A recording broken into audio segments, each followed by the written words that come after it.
Bonjour à tous, donc bienvenue pour ce nouveau tutoriel sur Final Cut Pro X, comment réaliser des barscopes rapidement et facilement avec la possibilité de déplacer son image à l'intérieur. Donc ici j'ai un effet qui a été posé sur un plan donc qui s'appelle Letterbox Fred, que je retrouve ici dans mes effets dans la bibliothèque d'effets Effet Fred Letterbox que j'ai posé sur le plan. Et ici on retrouve donc les proportions de mon barscope, donc qui correspondent ici à la possibilité de jouer et de choisir sur un barscope en comprimant un petit peu l'image. Ici on peut jouer sur la taille de sa bordure et ici on peut jouer sur la couleur de la bordure.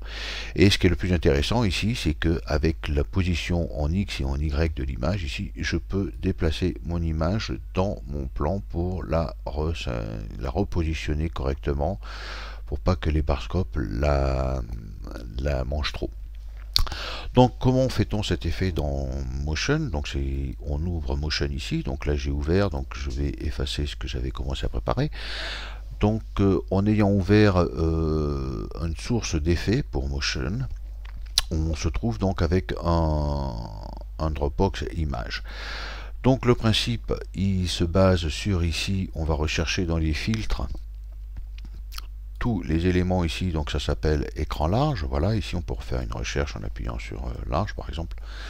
Et cet effet ici, on a deux possibilités. Donc soit on l'applique directement ici sur le calque en faisant comme ça, ou pomme Z, ou alors je le glisse directement sur la source de l'effet.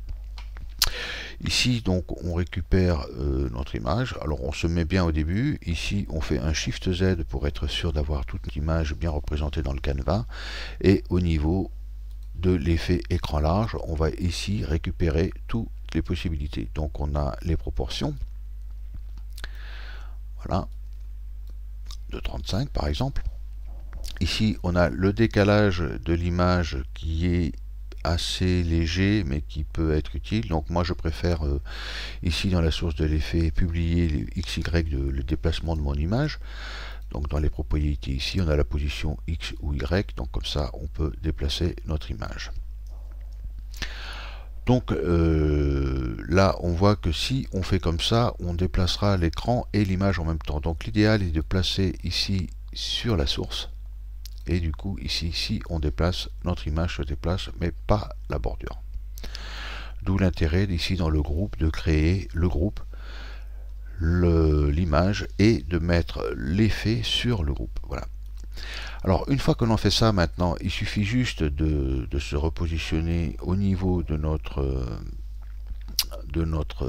effet et de publier. Donc ici on a accès donc au projet. Ici on peut changer la durée de notre projet, ici sa fréquence d'image, la taille et tout. Donc ici on a tous les paramètres du projet de notre effet. Mais par contre pour le moment on voit bien qu'ici dans le projet on n'a aucun paramètre qui est publié.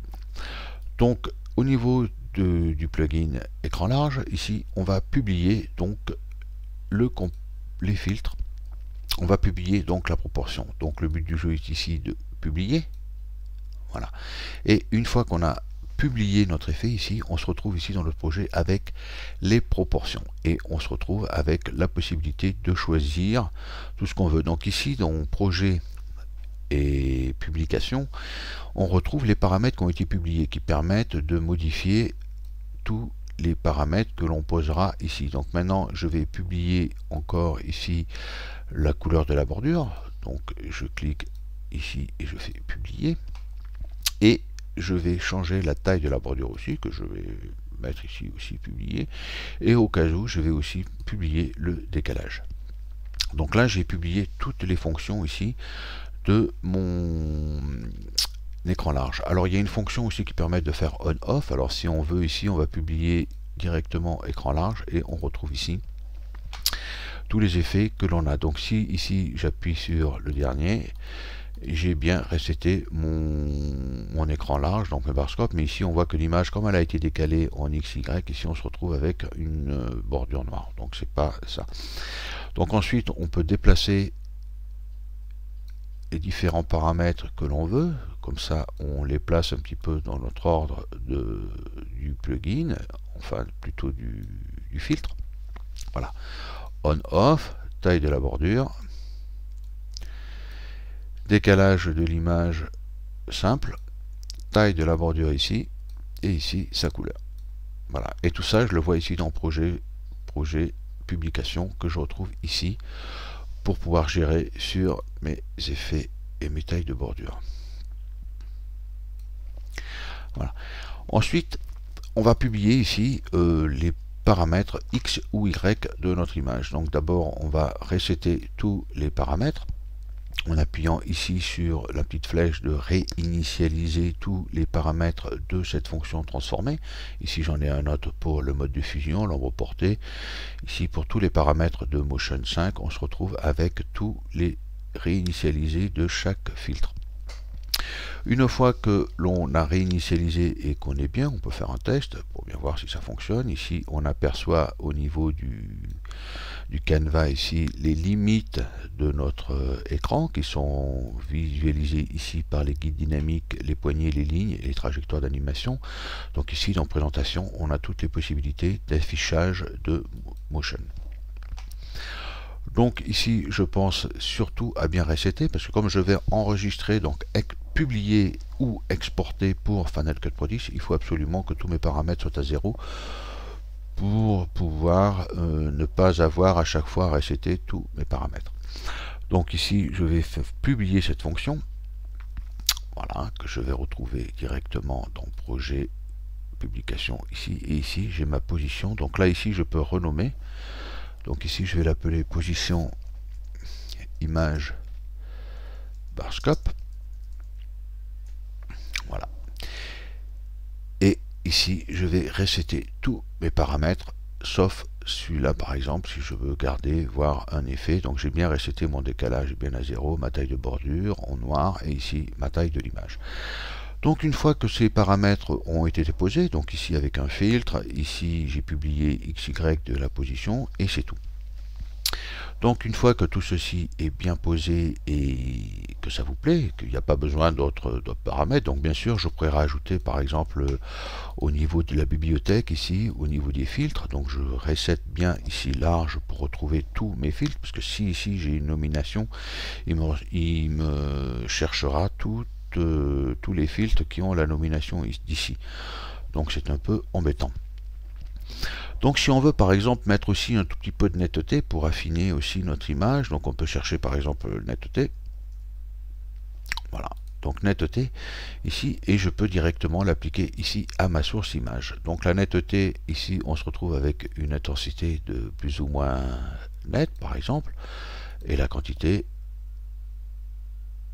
plus ou moins nette. Donc on va publier du coup cette petite netteté. Donc ici on peut mettre on-off, donc on regarde ici dans le projet ce que ça donne, dans inspecteur, ici voilà, j'ai netteté on-off, donc je peux ou pas ouvrir ou fermer la piste netteté. Ensuite je reviens au niveau de mon intensité ici et je vais publier la quantité et l'intensité. Voilà. Donc maintenant ici j'ai la netteté avec son intensité et sa quantité. Donc j'oublie pas de resetter tous mes paramètres avant d'enregistrer, donc netteté ici, hop, je mets à 0. Et ici je peux publier aussi le mixage au cas où si j'ai besoin de mélanger un petit peu mes sources, voilà. Donc ici je vais renommer netteté image, intensité, netteté. Voilà. Et quantité, et donc voilà, ça c'était pour vous montrer qu'on peut renommer, aussi je peux déplacer, faire tout ce qui me plaît au niveau de mes positions, de mes différents curseurs pour la fonction projet publication. Une fois que tout ceci a été posé, il faut l'enregistrer pour le mettre dans Final Cut Pro 10. Donc je fais enregistrer sous, et ici attribuer un nom à l'effet. Donc je vais l'appeler barscope. Fred, et je l'appelle 2 parce que si jamais, voilà, et ici je peux les mettre dans les effets Fred, ici, sous le thème aucun, inclure les données utilisées, inclure les previews de l'image. Si jamais vous avez des images, si vous enregistrez les données inutilisées, par exemple, ça peut faire un peu beaucoup de monde et faire un projet assez lourd. Donc je vais plutôt enregistrer le film de preview pour voir ensuite ce qui se passe dans Final Cut. Voilà.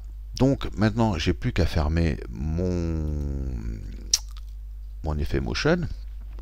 Et ici, je retrouve donc toujours mon effet Letterbox Fred que j'avais créé. Et ici, dans mon image, j'ai deux images qui n'ont pas d'effet. Donc, dans les effets Fred, ici, je vais retrouver donc mon barscope que j'ai appelé barscope. Donc, il se trouve Stack Letterbox barscope Fred. Voilà. Donc, cet effet, je le prends et je le glisse directement sur mon image. Et maintenant, ici, donc j'ai la petite roue qui tourne, normal, l'effet se pose. Et si je clique ici, je retrouve mon barscope Fred 2 avec, alors j'enlève l'écran large. Ici, je peux jouer sur le décalage de mon image, donc qui est un décalage assez simple. Ici, je peux jouer sur la taille de la bordure, ici avec sa couleur. Donc on va mettre du blanc, ce sera plus joli, plus esthétique, en rapport avec la neige.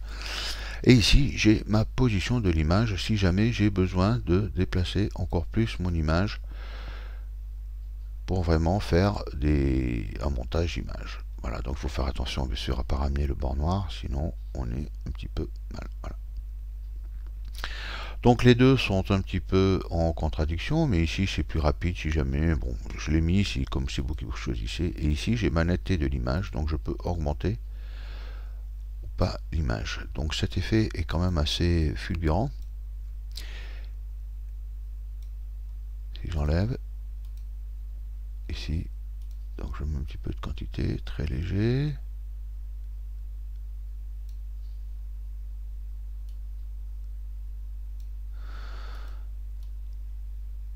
Voilà, ce qui permet d'obtenir, voilà. Donc une fois que, ici je peux faire un fondu pour ou pas mixer avec mon image originale. Voilà. Et ensuite pour copier, donc cet effet m'intéresse maintenant, j'ai plus qu'à ici sélectionner cet effet pour le poser sur ce plan qui se trouve ici. Donc je sélectionne mon effet ici, je fais un commande C.